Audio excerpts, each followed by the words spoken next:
Bonjour à tous, c'est Romain, vous êtes sur Job Teaser et vous regardez The Big Talk. Aujourd'hui, on va faire un focus sur le job de consultant en strat, notamment chez Bain avec Thomas qui est consultant chez Bain. Salut Thomas. Salut Romain.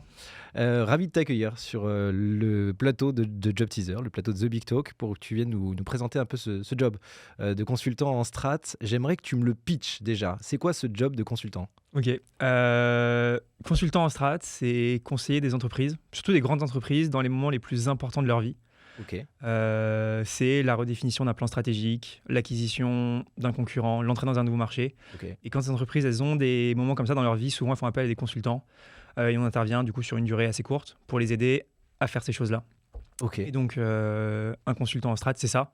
C'est quelqu'un qui fait partie d'une équipe. Donc, c'est généralement des équipes pas très grandes.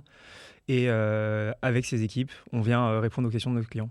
Ok, elles sont composées comment ces équipes ? Alors, du coup, je dis c'est des petites équipes. Donc, il y a généralement un manager qui coordonne tout ça. Et ensuite, des binômes, consultant senior, consultant junior. Et je crois que d'ailleurs, on va parler de consultant junior aujourd'hui. Ouais, exactement. Tu me voles le pion, comme on pourrait dire.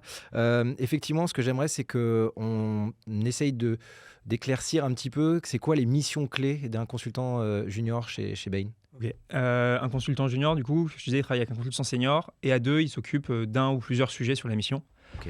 Et le consultant junior, dans ce binôme junior-senior, son rôle, c'est aider à faire toutes les analyses et les synthèses. Donc, si on essaie de résumer ça, en un, il collecte les données. Donc, il va chercher les données publiques, les données du client, les données, tout ce qu'il peut trouver pour répondre aux problèmes. Sur une problématique clé. Sur la problématique identifiée, exactement. Ok. Ensuite, avec son consultant senior, ils vont identifier les analyses à faire. Donc, Ok. ils vont faire des analyses, typiquement regarder la croissance d'un marché sur les 10 prochaines années, se dire est-ce que le marché va grossir, pas grossir, est-ce qu'il va y avoir de l'argent à se faire ou pas se faire. Et donc produire un rapport d'analyse, je suppose. Et exactement derrière, la fin, c'est de synthétiser ces données, d'en faire un message clair et intelligible pour le client. Et ensuite, on va partager cette conclusion au client. Et en fonction de son retour, soit on creuse, soit on passe à autre chose. Et voilà, c'est ça un peu la vie d'un consultant à la semaine. Il y a d'autres missions clés ou pas ? En fait, il participe quand même aux discussions C'est clients. ça, en fait, il est au sein de l'équipe, il participe à tout avec tout le monde, donc il va voir le client, il participe aux sessions de réflexion, mais lui, sa tâche vraiment dédiée, et ce qu'il fait un peu en autonomie, c'est toute cette partie d'analyse. Mais il est bien entendu impliqué tout le long, et d'ailleurs c'est ce qu'on fait, on implique tout le monde tout le long, c'est un travail d'équipe, enfin c'est assez important. Alors moi, j'aimerais ton retour sur ce job de consultant junior, parce que tu es rentré chez Bain en tant que consultant junior. Sur quoi tu as bossé, par exemple ? Alors chez Bain, on fait beaucoup de missions pour des fonds d'investissement, donc j'ai beaucoup fait ça au début, donc c'est des fonds d'investissement qui veulent acheter des entreprises, et ils nous disent, bah voilà, moi j'ai celle-là, j'achète pas. Et donc nous on leur dit l'entreprise elle est bien, elle est pas bien, le marché il est bien, il est pas bien, et à la fin on leur dit du coup quand on fait la somme de tout ça, vous y allez pas, et C'est facile en fait, t'as que deux réponses, t'as oui ou non. ça. Mais souvent on est dans le peut-être. Ouais, c'est ça le plus compliqué. Et donc ça j'en ai fait beaucoup, et après il y a d'autres missions, et je pense que ma mission préférée, moi celle que j'ai le plus aimée, c'est deux très grandes entreprises en France qui se sont rachetées, et on a aidé la société qui a acheté à intégrer l'autre. Et donc, ça passe par des choses très compliquées comme faire un plan stratégique ou aider à définir des business sur les pays où ils sont en overlap. Et des choses très pragmatiques du genre, le jour 1, il faut que tout le monde ait un ordi, un téléphone et une adresse mail. Ouais, Voilà. c'est bête, Donc, mais... C'est ça qui est marrant aussi dans ce métier, c'est qu'on intervient à plein de niveaux et on fait des choses très abstraites et des choses très très concrètes. Cool. Et t'en parlais, effectivement, il y a consultant junior, consultant senior, Ouais. et puis manager. Rapidement, c'est quoi les différences entre les différentes strates ? Du coup, le consultant junior, on en a parlé. Au bout de 3 ans, tu passes consultant senior. Ok. Là, tu es beaucoup plus en interaction avec le client, tu passes beaucoup plus à la réflexion. Et après, le manager, c'est encore 3 ans après, en gros. Et lui, il manage l'équipe. Donc, il manage plusieurs binômes junior-senior Ok. pour répondre à la problématique. Ouais, sur chaque mission, en tout cas, c'est le Exactement. responsable des petites équipes chez ça. le client directement. Ok. Si on parle d'enjeux un petit peu de ce métier-là, quels sont concrètement les enjeux qui régissent ton métier ? Je suppose que c'est déjà lié aux enjeux de tes clients, en fait, finalement. Carrément, voilà. Nous, on est là pour répondre aux questions et aux problèmes de nos clients. Et donc, ça évolue en fonction de l'actualité. Là, à ce moment, je ne cache rien, il y a de l'inflation. Les entreprises, elles ont il y a de la volatilité sur le cours de l'énergie. Les prix des matières premières augmentent. Donc, toutes les entreprises, elles ont de la tension là-dessus. Et donc là, ça fait 1 an qu'on les aide beaucoup sur ces sujets-là. Donc, soit à garantir leur chaîne d'approvisionnement, donc avoir de quoi fabriquer leurs produits, ou s'assurer qu'elles achètent à un bon prix et que leurs conditions commerciales ne sont pas mauvaises. Donc, voilà, ça, on a beaucoup fait ça depuis 1 an et ça va probablement continuer. Ok, c'est hyper intéressant. Ouais. Dis-moi. Et non, je disais, tu m'en as demandé plusieurs. Ouais. Un deuxième peut-être, alors qui a été le cas pour tout le monde, mais c'est avec le Covid, on a tous appris à travailler différemment. Ouais. Et donc, On travaille en work from home et surtout, donc, nous, on sait le faire en interne, on a appris à le faire parce qu'on a été forcé très vite d'apprendre à le faire. Mais là, aujourd'hui, on rentre dans un nouveau un peu monde où nos clients aussi sont en work from home, sont pas forcément là. Et donc, voilà. On apprend à travailler avec nos clients, donc parfois on va chez eux, parfois on est chez nous, parfois eux sont pas dans leur bureau à eux, et donc voilà, c'est toute une nouvelle manière de travailler qu'on apprend. Mais j'aime bien ce que tu me dis parce que c'est intéressant parce que c'est un métier où il faut acquérir de la confiance quand même Carrément, ouais. auprès de tes clients. Du coup, est-ce que ça te manque pas ce contact, j'allais dire contact physique, mais c'est vrai, de les voir Si. en physique. Si, carrément, on essaye de le faire le plus possible. Donc, même quand nos clients sont pas chez eux, sont pas dans leur bureau, Ouais. on essaye de savoir le jour où ils y sont. Et le jour où ils y sont, on essaye d'aller avec eux, de les voir en physique. Et c'est sûr, c'est une composante super importante de ce métier, le contact client, le contact. C'est comme ça qu'on crée des choses, des relations de confiance qui nous permettent de donner des vrais résultats qui servent à quelque chose. Ok, ça marche. On entend beaucoup de choses sur le métier de consultant en strat, beaucoup de choses, notamment effectivement peut-être un des plus grands consultants, des plus grands on-dit, des plus grands préjugés, c'est effectivement le consultant, il passe son temps sur Word et sur Excel, quoi. Ouais, complètement. Bon, alors Word, c'est plus trop maintenant, non, c'est plutôt PowerPoint, mais ouais, PowerPoint, carrément. pardon. C'est clairement le cliché, je pense, numéro 1. Il n'est pas complètement faux. Ouais. On passe beaucoup de temps sur Excel et PowerPoint, et surtout au début. Plus on grandit, plus on se seniorise, plus on voit les clients, et donc moins on passe de temps sur les outils. Mais Mais c'est quand même important, en fait. c'est ça. En fait, c'est super important, et c'est pas tant. On n'est pas juste à faire de la production. C'est pas juste on descend des cellules Excel et on copie-colle des slides les unes après les autres.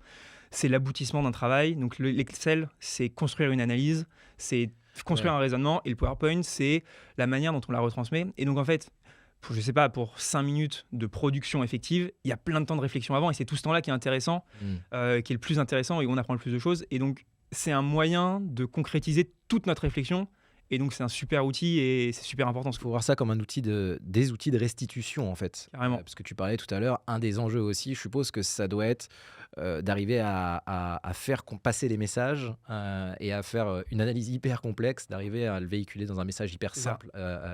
Et on est exposé à des gens, chez nos clients, chez les clients, c'est souvent des gens assez seniors, assez hauts dans la hiérarchie, donc c'est des gens qui n'ont pas beaucoup de temps. Donc c'est ça, c'est leur synthétiser des semaines de travail en une demi-heure, et il faut qu'à la fin, ils aient compris ce qu'on essaie de leur dire et qu'ils soient capables de prendre une décision. Alors, à ce qui paraît aussi, vous passez votre temps à voyager. Ouais. Alors ça, c'est véhiculé par les films. Il y a quelques films de consultants, ça existe. Et dans ce cas-là, les consultants, ils prennent l'avion tous les jours. J'ai pas la ref. Ouais, c'est pas grave. Je te le retrouverai. Et donc, c'est pas vrai, en particulier en France et en particulier chez Bain, puisque c'est une combinaison de plusieurs facteurs. Le premier, c'est que la France est assez concentrée autour de Paris, et donc la plupart de nos clients sont en région parisienne, et donc on peut aller chez eux à la journée. Ouais, en fait, finalement, c'est quoi si tu avais un ordre d'idée, c'est en fait. Je pense qu'on a 90% de nos clients qui sont en région parisienne. En fait, il y a 10% des fois où on va voyager, mais c'est assez rare. Okay. Et l'autre point, c'est que nous, on a un staffing local, donc c'est-à-dire qu'on fait les consultants en France font des missions en France. Donc ça nous fait qu'on va pas trop loin. Mais après, ça existe. On a des bureaux partout dans le monde. Et donc, quand on veut, on a la possibilité d'aller faire des missions à l'étranger. Ah, c'est cool. Voilà. Et donc, il y a des gens qui adorent ça. Et donc, ils vont faire des missions à New York, au Moyen-Orient. Ça existe, ça. Ah, trop cool. Et puis, on en reparle, en fait, mais l'évolution des outils a fait qu'aussi, on se voit un peu moins avec les clients. Et puis, en fait, ça nous rapproche finalement aussi l'un dans l'autre. Carrément. Moi, j'aimerais qu'on se projette un petit peu là, dans les quelques prochaines années. Ouais. Est-ce que tu peux nous apporter un petit peu ton expérience sur ce métier de consultant pour voir comment ça va évoluer et surtout l'évolution des enjeux par exemple, quel sujet va venir émerger? Peut-être des sujets qui commencent à être prégnants. Ouais. Le sujet qu'on voit émerger et qui va être une vague, c'est l'ESG. Ok. Il y a 5-10 ans, c'était pas un très grand sujet pour les entreprises. Elles savaient que ça allait arriver, elles connaissaient le point, mais ça restait là. Aujourd'hui, c'est un des sujets principaux de tous les PDG, de toutes les boîtes. Et donc, ça fait que notre métier change beaucoup, parce que nous, on doit s'adapter et on doit être capable aujourd'hui de les conseiller sur ces sujets-là. Donc, vous devez être formé en amont. On doit être formé. On a pour ça, nous, par exemple, mis en place une formation avec HEC pour former tous nos consultants et qu'ils soient capables de comprendre vraiment les sujets ESG pour les entreprises. On a recruté des experts. On fait des partenariats avec des cabinets de conseil spécialisés. Okay. Donc, on crée tout un écosystème de compétences pour pouvoir répondre à nos clients. Et c'est super important parce qu'en fait, on est sur des sujets, on aide des entreprises du CAC 40, par exemple, à faire leur stratégie 1,5 degré. Et donc, c'est important que nous, on soit au niveau pour les aider à faire quelque chose qui fait sens, qui marche à la fin, parce que c'est un sujet primordial pour tout le monde. Et ça, on est super content de pouvoir travailler là-dessus. Un autre enjeu là, qui pourrait arriver dans ces prochaines L'autre enjeu, alors on en a un peu parlé, c'est un peu une trame de fond, c'est aujourd'hui on essaie d'être plus flexible, ça va passer par le work from home, par le télétravail, mais ça passe par plein d'autres choses.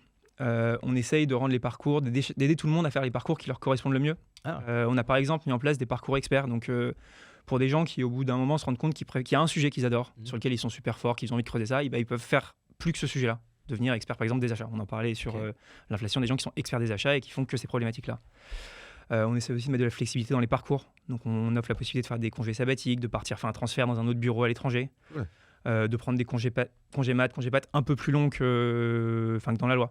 Donc, on essaye de rendre le métier le plus flexible possible pour que chacun trouve ce qu'il veut et soit dans les meilleures conditions possibles pour travailler. Et ça, t'en parles en fait avec. Je crois que tu as mis ta casquette de consultant, du coup, de manager. Effectivement, c'est des sujets que tu vois arriver de plus en plus. Ouais, c'est ça, parce qu'après, même au niveau de nos équipes, il faut s'adapter du coup avec tous ces nouveaux modes de travail, de fonctionnement, de localisation des gens. Donc voilà, au sein de notre équipe, on apprend à se réadapter à tout ça. Mais c'est super parce que du coup, les gens sont super contents, les gens sont plus flexibles et arrivent tous à trouver leur place. Je crois que vous vous ouvrez aussi en termes de profils qui arrivent sur ces métiers de consultant, et ça fait le lien un peu avec ma question suivante. Qu'est-ce que tu conseillerais comme parcours, toi, pour accéder à ce métier de consultant en strat? Alors, il y a le parcours type, le plus présent, en tout cas en France, c'est d'avoir fait une prépa puis une grande école. Et de rentrer en sortie d'études. Ça, c'est le parcours classique. Il y a beaucoup de gens qui font ça. On a un deuxième parcours pour des gens qui ont déjà travaillé, qui veulent rejoindre le métier un peu plus tard, c'est de faire un MBA et d'arriver après. Et de plus en plus, on ouvre à des formations beaucoup plus différentes,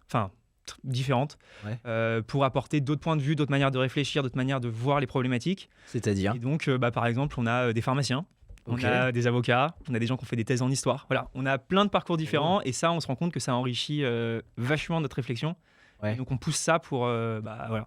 C'est un enrichissement vraiment des différents profils. Tu vois vraiment des façons de réfléchir différentes, c'est ça? Ça apporte ça, c'est des façons de réfléchir différentes et c'est d'autres visions sur les problèmes qu'on traite. Et donc, ça apporte un œil neuf et ça, c'est toujours bien. Ok, j'aimerais te demander 3 soft skills clés pour être consultant en strat.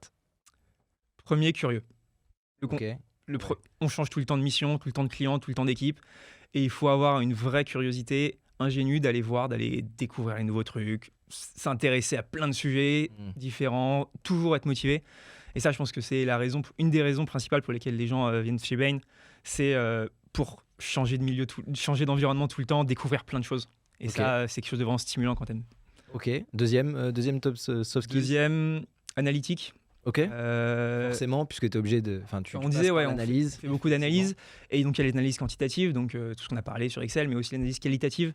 Par exemple, un concurrent qui lance un nouveau produit, il va falloir réussir à analyser ce nouveau produit par rapport au portefeuille de manière structurée, de manière réplicable. Et donc, ça, c'est aussi une autre manière d'être analytique. Oui, et puis organiser, structurer, t'en viens, effectivement. Voilà. Je pense que ça doit être un des derniers soft skills qu'il faut avoir, puisqu'il faut savoir restituer, on en parlait tout à l'heure. Vraiment, c'est ça, on arrive, on a un problème large qui n'est pas forcément très clair. Notre première mission, c'est de comprendre ce problème, de le structurer, de le contraindre, et ensuite de le décomposer en plein de petits problèmes qu'on va résoudre un par un. Et donc, il faut être capable de faire cette décomposition, recomposer toutes ces données et les transmettre à un client de manière extrêmement structurée à la fin pour que lui, dans le peu de temps qu'il a à y consacrer, comprenne ce qu'on a essayé de faire et puisse prendre une décision. C'est très clair, c'est hyper intéressant. Moi, ce que j'aimerais pour venir conclure ces 15 minutes qu'on vient de passer ensemble, cette émission, un dernier tips. Qu'est-ce que tu aurais à dire aux jeunes qui nous regardent, aux talents qui nous regardent, aux stagiaires qui nous regardent, aux futurs stagiaires, aux futurs juniors qui nous regardent? Je pense qu'il n'y a pas un seul parcours du conseil. Comme je te disais, on a tous des missions, des clients, des équipes différentes. Et donc, chacun fait le parcours qui lui correspond et a une expérience différente. Donc, des gens qui sont intéressés par le conseil, je pense que aller parler à des consultants, aller leur demander comment ça se passe pour bien comprendre tous les parcours et tout ce que vous pouvez y faire. Pour ça, d'ailleurs, on organise des événements avec Bain pour aller à la rencontre des étudiants et présenter notre métier. C'est des choses qui se passent sur les écoles directement? Oui, c'est ça. On va dans certaines écoles où on essaye de faire des amphithéâtres de présentation, de participer au forum. Et pour les écoles où on ne va pas, on fait aussi des événements chez nous. Dans nos bureaux à Paris où les étudiants peuvent venir, on leur présente un peu notre métier, parfois on leur présente des bouts de mission qu'on a fait pour rendre ça concret. Et à la fin, il y a toujours des moments d'échange. Et donc c'est là où il faut aller et venez parler avec les consultants, échanger avec eux sur leur réalité au quotidien, et c'est ça qui est cool. Encore une fois, montrer votre curiosité auprès des consultants Bain. Exactement. Merci beaucoup Thomas. Avec plaisir. Merci, c'était top. Merci à vous tous de nous avoir suivis. J'espère que ça vous aura intéressé. Si vous voulez plus d'infos, rendez-vous sur la page Bain sur Job Teaser. Et puis quant à nous, on se retrouve très bientôt pour un nouveau numéro de The Big Talk, évidemment, sur Job Teaser. Bye bye.